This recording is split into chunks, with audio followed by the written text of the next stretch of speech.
Hey, good people. This is Rocki with Rocki's Reality, the #1 podcast for unfiltered and unapologetic culture, entertainment, and relationships. Tap in live Thursdays, 7 to 8 p.m. Eastern Standard Time, as I chat with some of the dopest artists, celebrities, influencers, entrepreneurs, and more. Make sure to catch us live Thursdays, 7 to 8 p.m. Eastern Standard Time on Facebook, YouTube, and Roku. See you soon.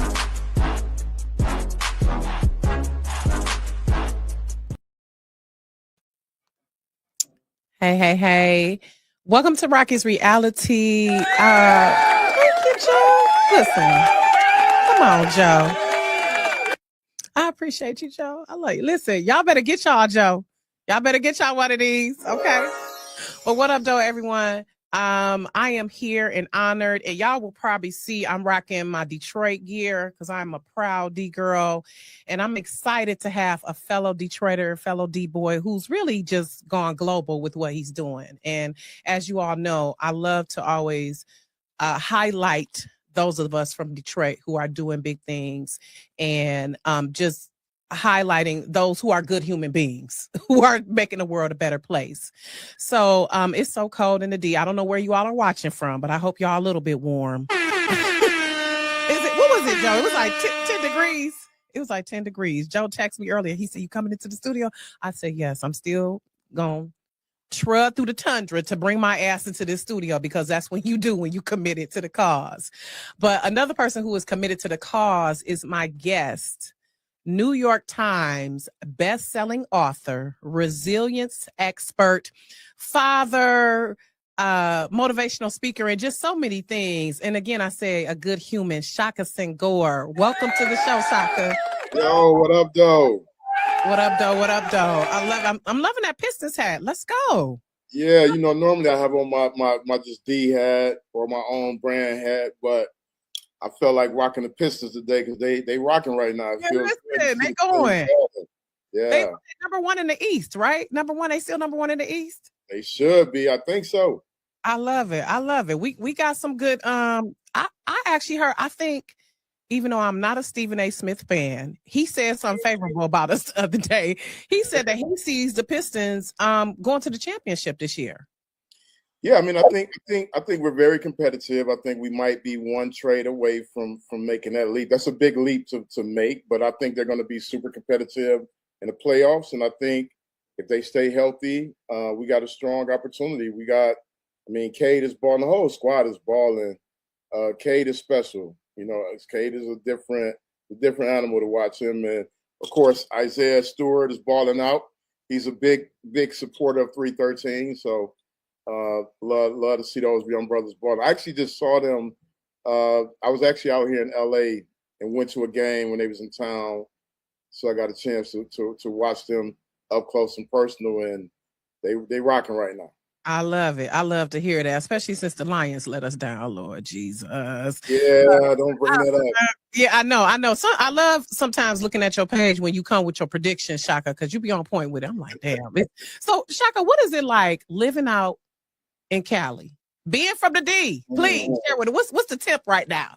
It got to be a little warmer. Oh man, it's wild because we just coming out of the rainy season, and honestly, the weather is unbelievable today. It's been like one of them stretches where it was like 80 today. The thing is, like, it's going to get really dark fast, so it's like 4:00 right now. It's probably about 77. Beautiful day out here. But it's like I miss home. I truly do. Like, anybody that knows me, like in my personal life, my friends, my family, as much as I love, living in LA and the work that I get a chance to do in the business, like, my heart is always like in Detroit. I love it. And I love how I was reading both your books. Well, no, actually the two main ones, because they're not both. You got way more than two. I got three now. I got three. Right. I got yeah. Right. So yeah, I said, let me correct that. The two I read were Righting My Wrongs and How to Be Free. So oh wow, okay. But I love how you just incorporated the D all in there. I just love that, especially being a true D girl myself, how you were naming the food, you were naming the streets. I was like, he put this all up in there. If people don't know about Detroit, I'm loving. I said somebody over in Scandinavia is reading his book and learning about the D. So I love how you have incorporated that. What made you move to LA though? Besides, like, of course, just different opportunities, but what made you make the decision to transition from living here to LA?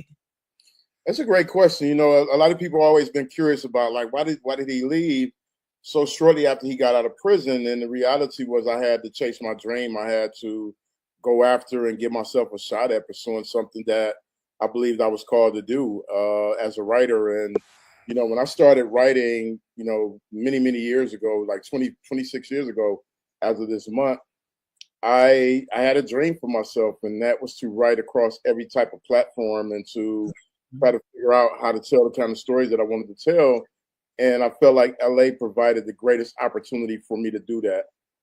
This was pre-Tubi era. This was pre, you know, streaming really getting as big and massive as it was. And, you know, if you wanted to make it as a writer or producer or creator, like, you had to go on that quest if you were able to do that. And this was like, you know what? I want to see what happens. I want to get out here and figure it out. And, you know, and it's wild because I got out here and did everything except for writing for TV and film. Yet. Well, I actually just wrote my first screenplay. So yeah, I finally got to it, but I had to do a lot of other things to, you know, just figure out what it was I really wanted to do in the world. Yeah. Yeah, but I'm saying because I can definitely see it, because that was going to be one of my questions. If Righting My Wrongs is going to become a movie, that's my vote right there. You might be working on my vote is to turn Righting My Wrongs into a movie. Like, let me just say, as a writer, someone who's loved to read and write since I was a child, and someone who knows writing is so cathartic and how you can reach so many people. And there was times where a lot of what you were saying, even though I've never been incarcerated, resonated with me as a writer, of how you have to tell your story, how others with their words changed your life. People don't know writers really change the world. We really do, because even with all the technology, it's somebody who's got to write it. Somebody got to write the manual. Somebody got to write the code. Somebody got to, and just telling those stories and the way you told them, I was laughing, I was crying, I was shouting, I was mad at some points, like, this is some bullshit.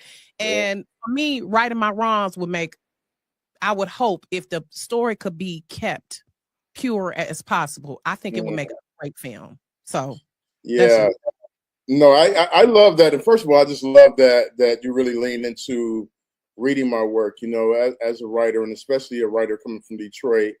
Like, it really means a lot when people from the hometown read my work. A lot of people from the hometown buy my work. But they don't always read it. They'll buy it and be like, I had your book for all these years. I never read it, but I got it, right? And I appreciate the love and all the things. But the thing that really is special is exactly what you said earlier, where you was like, I saw those neighborhoods, that food, the culture of the city. Like, that's probably like one of the proudest parts of what I do, is like, I get a chance to really bring people into the world of Detroit and make people fans of the city. And fall in love with it. And it's true what you say, is like, writers, we do give language to the world that we navigate. And, you know, when I think about Righting My Wrongs, I'm personally not interested in it being a movie at this point in my life. I know other people are, and you know, I've had many opportunities to try to figure that up, and people couldn't quite get the story right in a way that really honored the experience. And I was like, you know, if we can't be authentic and true to, you know, what the story is, I don't want to tell that story. You know? So that's been the holdup. Yep, I agree. And that's why I said that. I said, if it could be kept pure the way it is. Absolutely. That's exactly why I said that, because that, for me, again, as a writer, it's like the books are always better than the movies or the TV adaptation. It's like, it always is better because it's so descriptive. So as I was reading it, and as somebody who, I'm not too much younger than you, I'm 48. And I grew up in the crack era on the east side, crack and Van Dyke area. I grew up watching crackheads walk up and down the street. I grew up watching drug dealers reach into the lining of their trench coats. I saw a lot of this activity, and actually at one point lived next door to a crack house. So, but I also remember the beauty of what the city was like before it caved from it. So, what was that like? Exposing that, and was that like kind of triggering for you as you wrote about it? And it's really hard because it's like, to live in the city pre-crack era and know like the beauty and then also to know that I was lured into that culture that, contributed to the downfall of a lot of our neighborhoods and community. I also felt it was something that was really important to talk about because there's a big part of our community that has been impacted deeply by it. From your experience, you talk about living next to a house where crack is sold. Like that's devastating for a kid because it's nothing but chaos and disorder and dysfunction. And a thing that we don't talk about enough about is the impact that it had on parents during that era, and how many parents became addicted and what that meant for the children growing up beneath them. And when you're a young kid in it and you're hustling and you're trying to survive and take care of yourself, you're not thinking about this large impact that is happening because it was all new to all of us. And I think sometimes people forget that. People tend to glorify the streets without realizing that we were kids. A lot of us were kids. We didn't realize how fucked up it was. Like, to be honest, because I say that casually, I grew up next door to a crack house because I became desensitized. And the blessing is I had a family who gave me a foundation. I was raised next door to my grandparents too. So my granddad, they were old school. And they were Christians and they raised us right, so to speak. So in a sense, and I had a mother who was a hardworking mom. So I thank God that I had the family who still showed me what could be beyond that. But I do salute you for still highlighting and illuminating that was part of your journey. That's how you ended up, because people don't really understand what happens to you as a child definitely affects you as an adult. And so when people, I love how you put the story out there to show them, like, I wasn't just this ruthless drug dealing nigga who shot somebody. You have been traumatized. And so that projected onto what you did. Absolutely. And that's the part of it. Like, I've been so authentically true in my storytelling because I think so much of that part of the culture gets glorified and people want to celebrate. Like, I do think it's, important to honor those of us who survived and we made it and we're doing stuff positive and meaningful to impact community. But it was nothing glorious about that era. We made money and we did the things, but that came with a lot of gun violence. It came with a lot of heartbreak, a lot of addiction, a lot of, sleepless nights and hungry nights. And, it's just like a culture that I wanted to tell the truth. I didn't want to just talk about the hero side of it, but like, no, let's talk real. Like, this is a real life and it was a real tragedy. And, it's nothing I would have wished on anybody to go through, especially knowing what I know about it now. But I feel fortunate to have been able to come out on the other side of a lot of the painful experiences that I had in my life. Yes. And I'm glad how you've articulated that. And I remember this one part you said, getting locked up like everyone else was imprisoned, like your whole family was. So now that you are free, how has your freedom liberated others? Now you're liberating us. It's so wild because when I started writing in prison, I had a very particular dream and thought about what I would do as a writer, and it was I'm going to write these books that was really like novels and fictions about the streets of Detroit, and I ended up writing real life, which I became really successful at. And it wasn't until the pandemic when I realized this calling that was on my life. Part of my mentoring work, all those things. I just felt like that's something I would do anyway. Is be there for young people in Detroit and advocate for them and do what I could to support them. But it was really through the pandemic when I started getting like really notable people reaching out, highly successful people, highly accomplished people. And they were like, Shaka, I don't know what to do with this isolation I'm feeling. How do I help myself? How do I help my company? How do I help my other friends? Do you have some wisdom? And it made me reflect on the experience I had. When I wrote Righting My Wrongs, people would come up to me and Rocki, when I tell you they would open up about everything. Yep, telling you their whole life. Addiction, suicidal ideation, infidelity in their relationships. You name it, people would just like literally sometimes trauma dump. But what I realized is that my work was creating an invitation that people felt comfortable with me. Yep. They felt like I can share this with somebody who's sharing so much of himself with us. Yep. And that's when I realized that not only do I want to tell the stories, but I also want to give people a framework, some tools and some life lessons that they can take with them. Like you don't have to just read my story. You can actually take these lessons and apply them to your life, and you can literally create the life that you want for yourself. Yep. And so that's what you're doing. So we can segue into how to be free. Yeah. So if we can bring that cover up right quick, How to Be Free, a proven guide to escaping life's hidden prisons. And I love how you said hidden prisons, because a lot of us are grieving. A lot of us are angry. A lot of us have shame and guilt, and we haven't verbalized it, but our behaviors are saying that. And as I was reading, I said, damn, okay. You really you telling my story and a lot of people's story, because a lot of us have grief. And who says to us, oh, have you been to grief counseling? A lot of us, people died in the hood, our friends have died, our family has died, but do we go to grief counseling? No. We had a funeral, we had a repast, and bam, we get back to life. Do we ever talk about the shame? And I really appreciate, especially that part where you talking about you had like that come to Jesus moment with your parents. And that's something that all of us need to have, like that cleansing moment. And it's like you had that realization. So talk about how you determined what were the prisons that people were keeping hidden. And like you said, it is people who could be millionaires. And that's what is kind of an equalizer in a sense. Like all of us have experienced grief. All of us has been angry or felt less than or shameful or scared to be vulnerable. So talk about how you brought it together, because I really like how you broke down, these are the hidden prisons, and this is how you can break free of them. And I love how you gave tangible steps to do that. Yeah, I mean, it's literally exactly what you said, right? Where we exist sometimes in a way that we just think about these things are normal, right? Like, especially you grow up in the hood, you see so much violence, at an early age, or you grow up in corporate America where it can be very cutthroat and is, very misogynistic and all these different things. And you learn to just accept it, that this is just the way it is. Yep. And for me, it was like journaling. Journaling early on, I was like, all these things I accepted as normal, I was like, whoa, this is not normal.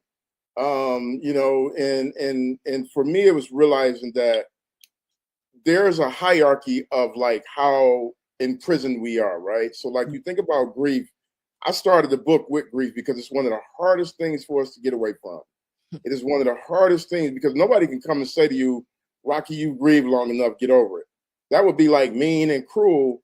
And so what happens is a lot of time, because we don't have anywhere to place that energy, we just sit with it. Like you say, we go to the repast, we go from the repast to the bar, we go from the bar to the bedroom. And then now we're just in this cycle of avoiding the hard stuff because we're self-medicating. Yep. And once you get to a space where you're like, oh, I can actually create space for this, the grief, the anger, the shame. Shame is a difficult one because it basically what it ends up doing is like we mask the shame with anger. In the book, when I went to my parents, I realized I was really angry with them because when I was a child, a neighbor of ours attempted to molest me.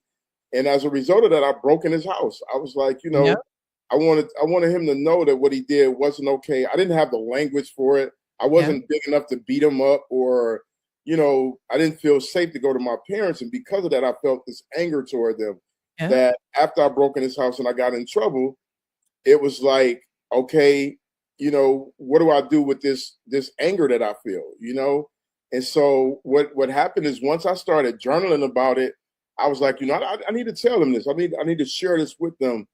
And to my parents' credit, they're so dope in the sense that they held space for that. And we had real conversations. We had, I'm a dad, and I knew it was going to be difficult to have that conversation with my father. Yeah. And, you know, but I knew it was necessary. And so because he was able to hold space, we just had a real conversation, you know, and the same thing with my mother. And what I'll say is like with parents is don't beat into your child the inability for them to come to you with anything. Hmm. Don't shut them down when something is bothering them before they have an opportunity to really share what's on their mind. And you just got to be intentional about, you know, really opening up space for children to share anything. Like most of the harm that comes to children, whether it's molestation, whether it's getting seduced into the drug trade, whether it's getting enticed into doing drugs or alcohol, tobacco, like it comes up under the cloak of them not feeling like they can come to their parent. And that's how peer pressure really gets to kids is they don't feel safe enough to say, hey, my friends are saying I should do this. I don't feel comfortable, but I'm gonna come share with you so you can give me some tools, you know. So, Right.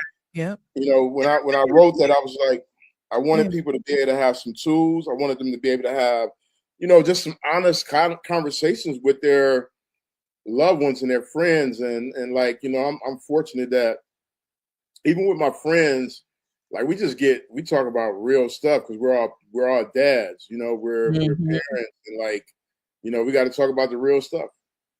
Yeah. And it's a few things I want to touch on because as a parent of a 22-year-old and a 14-year-old, Yeah. I myself and my husband at times struggle making sure that we are making space and not just putting what we want to happen onto him. And I came across a meme today where it was saying we can't raise our kids the way our parents raised us because this is a different time frame. Absolutely. And that's something as you become a parent and become mature, you realize you were human first.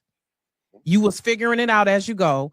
And probably your parents realized like it was some stuff we could have done differently. But you didn't know, they didn't know that at the time when they was raising you. And that's the crazy thing about parenting, because you want to be this perfect parent. You want to be there for your kid, but then you realize it be sometimes you mess up, but you got to make space for that too, to let your parents, you know, make that, make those errors and to come say to you, I made a mistake.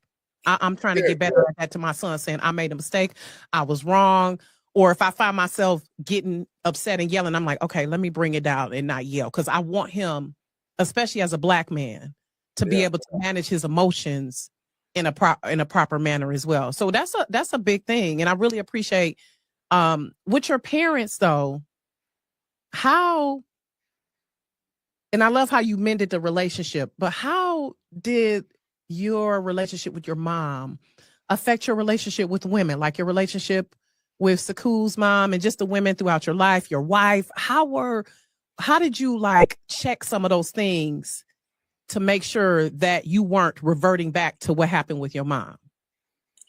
Yeah, that's a really good question. You know, one of the things that I know is that great parenting requires greater grace, and the same thing for being a good, you know, child. And for my with the way that my mother's and my relationship and my relationship like really contributed to how I navigate women is that I realize my mother's an individual. You know, I have four incredible sisters. You know, Tamika, Vanessa, Nakia, Shamika, and those beautiful women. I call them my four mamas Hmm. because they've showed me what it means to be a woman. Hmm. They showed me like just the difference between, you know, how I need to navigate them versus like I navigate my brothers.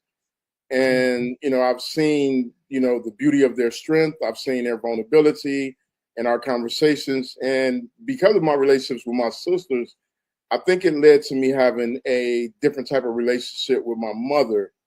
And what I mean by the greater grace is, you know, my mother was 22 or 23 when she had me. She had her first kid when she was 16. Right. You were her fourth child. So she Yeah, was I was her already. fourth child. Yeah, she's a baby having babies. My dad Yeah. was 20, you know, 23 or so, you know, so they were Yeah. really they Young were still. babies, you know, they were babies having babies, and Right. you know, as an adult, I can look back and be like, of course they was going to screw it all up. What else could they have done? Mm. But the grace is that they're present with, my curiosity, and asking them Mm. questions. And so, when I look at the role that the women in my life that I wasn't in romantic relationship played in how I navigate, romantic relationships, is we're all individuals. And there's not women are not monolithic any more than Yeah. men are. Yeah. I know these social media streets will have people thinking we're all the same. We're not. Oh, okay. Exactly. We're Exactly. not. Every woman comes with her own set of experiences. Every man comes with his own set of experiences. And, so I treat people like people. I start with that understanding that in all relationships, there's going to be some grace, there's going to be some discord, there's going to be some drama. And it's really about how you navigate that. I think thought evolved human beings recognize that no human being is monolithic. Black, white, male, female, like you name it, we're all come with our own stuff, right?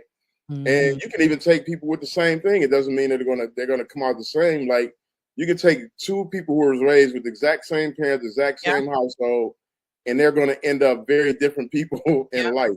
And they And remember so, events differently than you do. yeah, Yeah. but I will say this: I don't think that I would see the world through that lens had I not went on my own healing journey. There was a lot of hurt from my relationship with both of my parents for different reasons. But because I went on my own healing journey, it allowed me to reassign responsibility where it should be reassigned, but also to be accountable and be Mhm. responsible to myself and Yep. realize that whatever life experience I had was really going to be a matter of my own choosing. Yeah. And so that's how those relationships Mhm. impact my other relationships. I love the accountability. You have a lot of that. Because we live in a society where someone's pointing the finger at somebody else. And it's like you have to be accountable for if you crashing out, if you're responding in a certain way, we have to be accountable for that. But it's so easy to point at others. So I love that accountability that you took, and especially in that moment where you wrote the letter to your brother's Mhm. murderer. You said Yeah, you didn't send it though, but yeah, you still wrote the letter because you said, and showing that, okay, I can forgive you, but that doesn't mean reconnection. right, And I think that's absolutely. such a huge, I want to say that's something I struggle with, like forgiveness. Cause it's like Jill Scott said recently, I can forget you before I forgive you. Shit. Especially the older we get. So I Yeah. really admire, can you talk about the emotions that you felt when, and by the way, my condolences on the loss of your brother and just so many people that we've lost, but Yeah. talk about some emotions that you had as you wrote that letter. Yeah, that was a great question. I mean, it was devastating to our family. My younger brother Sherrod was murdered. It was devastating, and as most families like go through that devastation, and I had conflicted emotions. I was angry at the person who murdered him. I felt, I was grieving, but also felt guilt because I made somebody else's family feel like that, like I've caused somebody's death, and so there was this whole cocktail of emotions, as a result of that, and for me, being therapeutic for me was is writing, and when I thought about the young man, I didn't know him. He was my brother's friend, but he was one of those friends that came on the scene when I was incarcerated, so I didn't know this young man. And I was like, something really had to be really going on wrong in his life for him to kill somebody that he thought of as a friend, and Yeah. to not only kill my brother, but to leave my brother in a house. 'Cause I mean, I've heard other cases where people mistakenly killed a friend or even acted out of anger, and in that moment was like, oh, let me call the police or ambulance. But that was just a coldness to that, and I'm like, what's wrong with what's happening to this Mm. person? And I thought about, myself. I wasn't who I was at 19. The young Mm. man that pulled that trigger. That was a different time in my life. It was a lot that had transpired that led me down that path, and it made me have empathy for him. Um, but at the same time, there still was the reality of like, let me focus on my family. Let Right. me focus on what I can do to support the ones who are still here. How do we show up, and how does this become hopefully a teachable lesson for other people who are navigating gun violence and thinking about, there's real consequences that come with that. And so it was a lot of emotions, still a lot of emotions. I think about my little brother all the time. I honor him in my work. I dedicate my work to him. And, I knew that as tough as it would be to write about, that experience, it was one of the greatest ways that I can honor his memory and hopefully, help other people. And, I actually, before this call, I got a message from a young lady, and she was just like, I'm reading one of your books, and it's the first book I reread. I was like, well, which book? And she was like, How to Be Free. And I was like, oh, wow, thank you so much. And then she just came back with this whole paragraph, was like, we just recently had a death in our family. And I went back and I read the grief chapter, and it's really helping me. And I'm like, when I was reading that, I immediately just thought about my brother, like, thank you. You're doing the work. Yeah. You may not be here, but your spirit is still doing the work, And so, that's how I really wanted to honor him and his contribution. Right. Truly the definition of turning pain into purpose. That Absolutely. truly is. So I want to talk a little bit about one of my ultimate role models, Oprah. Yeah. What is Oprah like in person? Oprah looks like she smelled good. When you hugged her, did she smell good? Because listen. Oprah always smells good. She's like, the wild thing about that relationship is that Oprah and I actually have a real friendship. I love it. I wrote down when I was in prison, I was like, I want her to read something that I wrote. And it was just part of my manifestation. It's like, if I'm gonna take this writing thing seriously, I need to set real goals for myself. Mm-hmm. And one of those goals was to get Oprah to read one of my books. And so when it happened, I literally just thought, she would read the book. We did the interview. I would go on about life, never see her again. She would never see me. Oprah literally hit me up and was like, hey, I want you to have my number. We're going to be friends. And I was like, okay, cool. She says that to all her guests. And then I was talking to Ava DuVernay, and Ava DuVernay was like, Oprah does not bring on new friends. She was like, I'm going to just tell you, like, she's friendly. She's friendly. She's gracious. Right. She does not call a lot of people a friend. Okay. Just out of nowhere, And so over the years, it's been 10 years now. We've been rocking for 10 years. So consider yourself lucky. Or Ava was like, this is the golden circle here. Yeah. She's like, there's levels to this. I can imagine. Yeah. But it's so funny, and the sweetest thing is that she's very genuine. Like she had a book that came out Tuesday, and I text her. I'm like, I don't even expect her to respond. I'm like, it's pub day. His book is out. You on all the things. I literally text her. I was like, congratulations on pub day. And she literally responded like right back. She's like, I'm out here in these pub streets.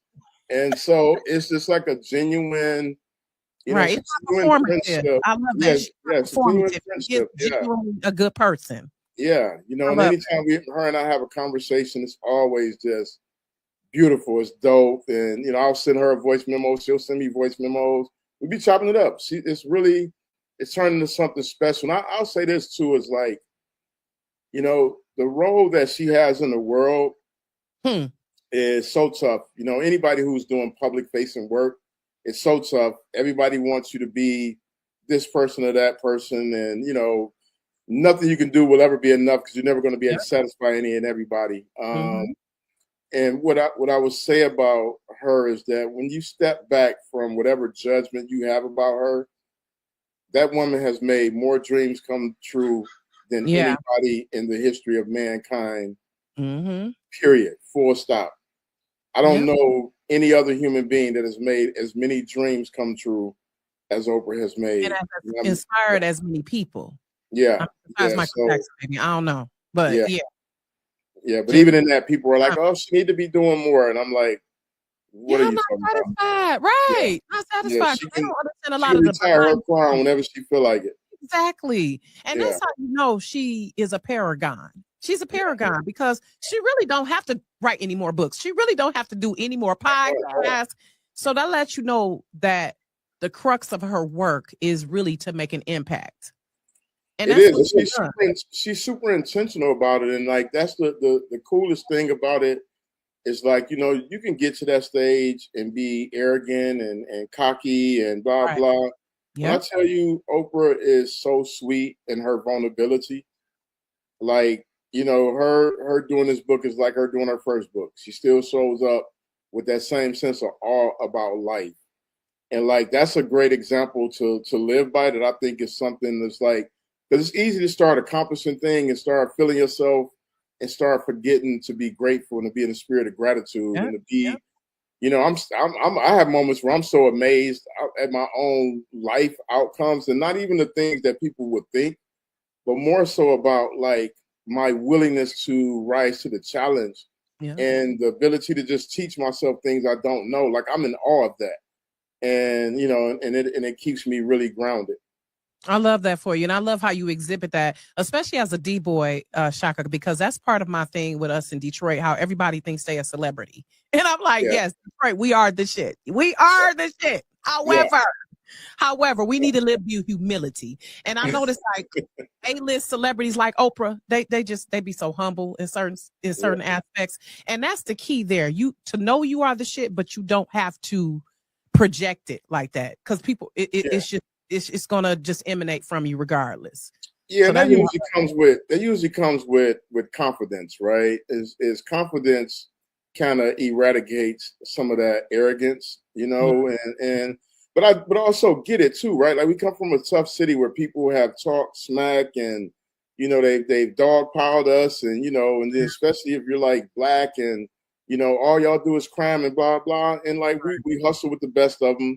We innovate, we're creative, we're always thinking out the box, but we're also like a warm people. Like we got a tough. Our city is tough. There's no doubt about that. It's a tough city, but it's also a warm city.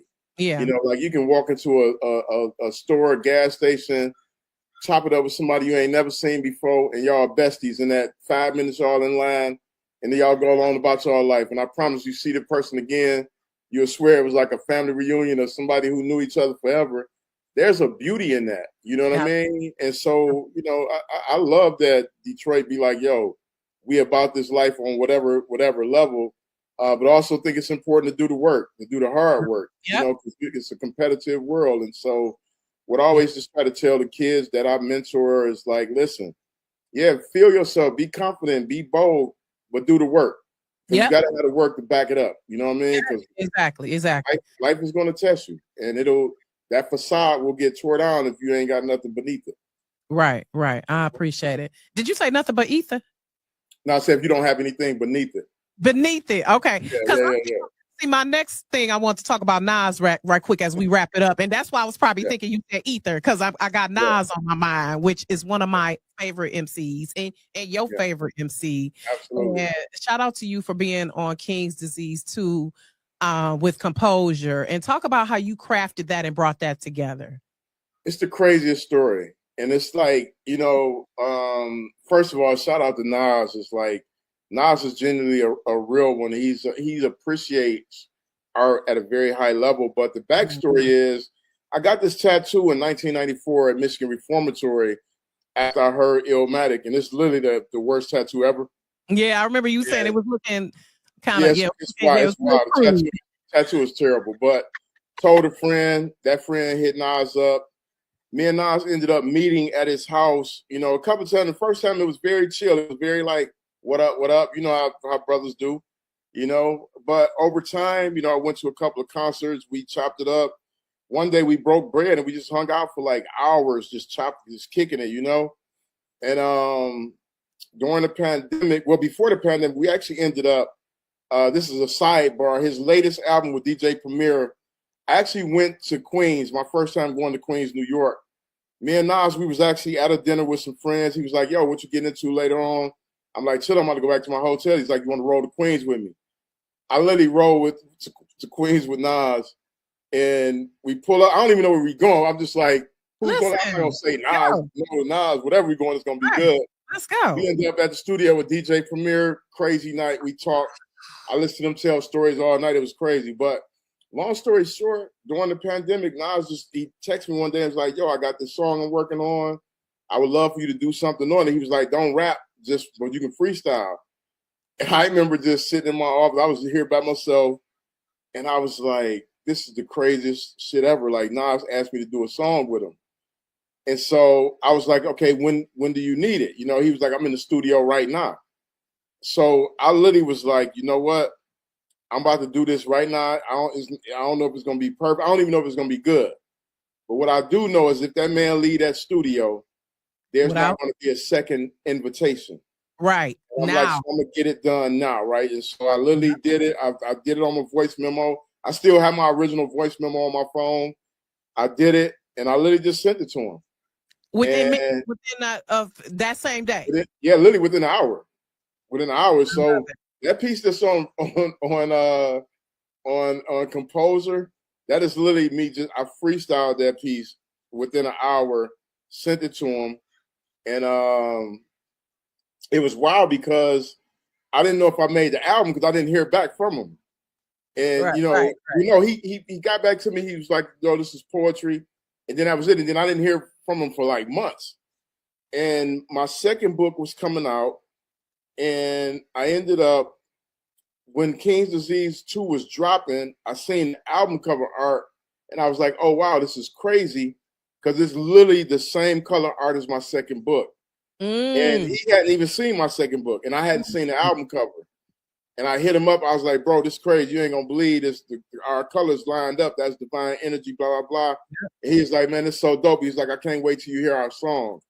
And I was like, holy shit. I was like, yo, let's go. Crazy, right? So, like, right before it came out, my guy who introduced us, he called me hyped up.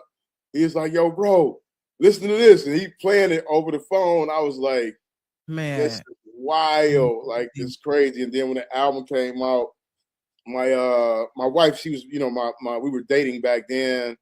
And I remember us just being on FaceTime, listening to it and, looking at the lyrics. And then at the end, I remember he literally was like, say your name after the piece, And I'm like, when I heard that, I was like, that's crazy. And that album dropped. When I tell you, like, people reach out to me, like my own family, who I'd be like, yo, post about my book. They don't post nothing about my book.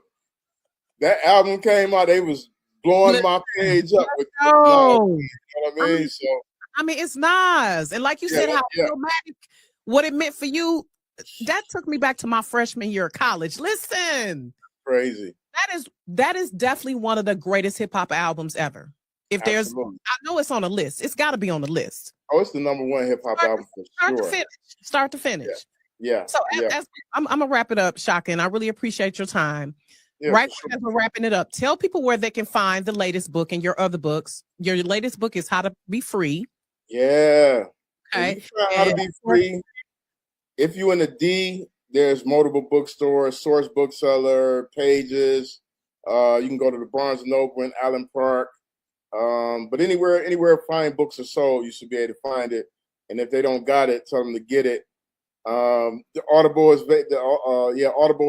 available, so you can grab that, or you just go to my website and it'll direct you to different options to buy it. But this is super fun. We got to do this more. I know it took a long time, Rocki. I appreciate your persistence.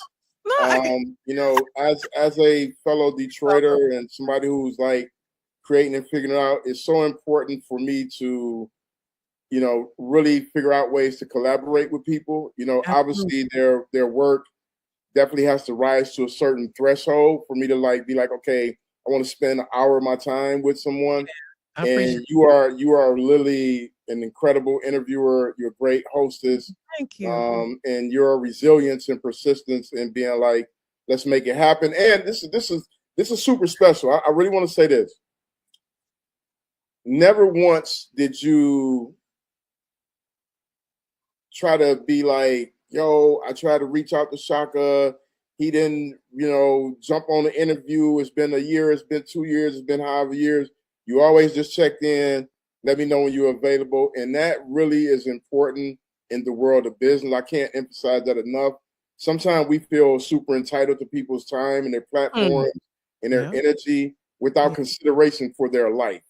Yeah. And sometimes when a person says not right now or no, we take that so personal and internalize it, and then we get very mean spirited. And you didn't show up like that. You just was like, hey, brother, when it works for you, let's make it happen. And I told you, I gave you my word. My word is my word. I'm gonna make it happen when I can. And the opportunity just presented itself, and I really have the time to do it. And so, thank you for your persistence, for your professionalism, and just for your platform. Like you doing it, you're telling great stories. You're creating space for us to tell our stories. So, salute to you. Absolutely. And I want to say, I appreciate that, because I was frustrated, but I said, listen, I'm a persevere, resilience. Listen, I was born and raised on the East Side, and that's what we're taught. You don't get it one time, you keep going. You fall 8 times, you get back up 9. You just keep going. So I really appreciate that. And I've always admired what you've done. And I always want to highlight the greatness that comes from our city. So I really appreciate that. And that's a good point you made too about the fail time. Because I think if people realize how many times I failed at anything before I accomplished a thing, baby, like they would definitely check themselves, because you don't get to Oprah without failing a lot. Listen, and people don't realize though failure is a part of success. Absolutely. The times I've been fucked up or messed up, that's helped me to see what do I need to do differently. How do I need to approach this differently? And that's part of the keys. And like you said, part of one of the characteristics of being resilient, being hopeful, being resourceful, and just I appreciate it, Shaka. And I want to say this is not goodbye. This is just see you later. Please know I am a copy editor as well. So that next book, if you need an editor, but also, I do PR, and it's just I really hope we can collaborate in the future, because I would love to help continue, taking it to the next level. So, and I love what you do with Saku. I love it. He's becoming a great young man, and I love how you are setting an example for and with him. So appreciate it. But I just want to end with 5 favorites. I always want to end with 5 favorites. Let's do it. Okay, so I already know your favorite MC is Nas. We already know that. Well, it's a tie. It's Nas and Rocki. Oh, the God MC. Let's go. Yeah. I love it. I know that was a moment when you met him. That was like, whew. Crazy. Listen, I know. Yeah. I don't even want to get into it. We'll be here all night, because the same year, because I used to write for Rolling Out, and I met him when I covered a show at Shane Park. Wow. And he was just, the energy was just like so. He's truly the God MC. Like magnificent. He's another one who's just like, he could really be an asshole, but he's not. He's just so cool. So, but anywho, back to the 5 favorites. Favorite food.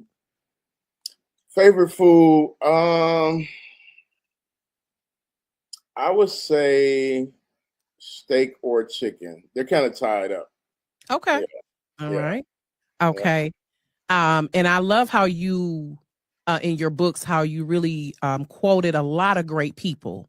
So this might be a tough one. Who is your favorite mentor? My favorite mentor,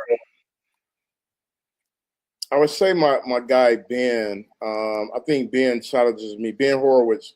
I think he challenges me the most intellectually, and so I've grown a lot as a result of our relationship. Okay. Favorite travel destination? Ooh, that's a good one. So currently it's Detroit. Detroit is always great to come home. Outside of Detroit, I would say probably my favorite place that I've gone would be to Ghana. Yeah, I had an incredible experience in Ghana. There for like 13 days. It was like unbelievable. Okay. Favorite sports team? Oh, favorite sports team? Detroit Pistons. So basketball is like my first sport. Okay. I'm a big sports fan in general, but I would say the Pistons is like my favorite sports team. Okay. But Detroit Tigers has my favorite sports apparel. I love the D-hat. The D-hat is just timeless. Okay. Yeah, it's so cold. That old English D is. It's classic. It's so cold. Yeah. Okay, this might be a hard one. What was the favorite book you read? Because I know you've read thousands. So favorite book, it's so tough because I have like all these algorithms of like what books meant in my life. Okay. So I got to cheat on this one. Autobiography of Malcolm X is probably one of my favorites. one of the most important would be Dope Fiend by Donald Goins. Oh, yeah. And then As a Man Think Of has probably been the most critical change agent book in my life. Okay. And I want to end this by highlighting the literary club that's happening in the Michigan Central. That's coming. Is that coming? Is it opening next month? That is the most surreal thing. Right quick, tell the people, what is that about? So the Boys and Girls Club will be announcing a new club inside the Michigan Central train station. And there is a lounge inside that Boys and Girls Club called the Shaka Senghor Literary Lounge. You can take or donate books up at 313. Just go up there and drop a book off, your favorite book, gently used or brand new. Take it up to 313. And of books for teens or for whomever, just what? For teens and young adults. So think about what is a book that if you were 17 or 25, you would have hoped or wished somebody put in your hand, or a book that means a lot to you that somebody put in your hand. And drop it off at 313 on Livernois, the Avenue of Fashion. Yeah. And so the literary lounge is open. So kids are going to be able to come in. Are they going to be able to buy books, check out books? What is it? Oh, so the literary lounge is going to be just a space for kids who are part of the Boys and Girls Club to create, convene, to learn. Over the years, I'll be hosting stuff when I'm in town, conversations, talks, workshops. So it's just going to be a great place for young people to find themselves.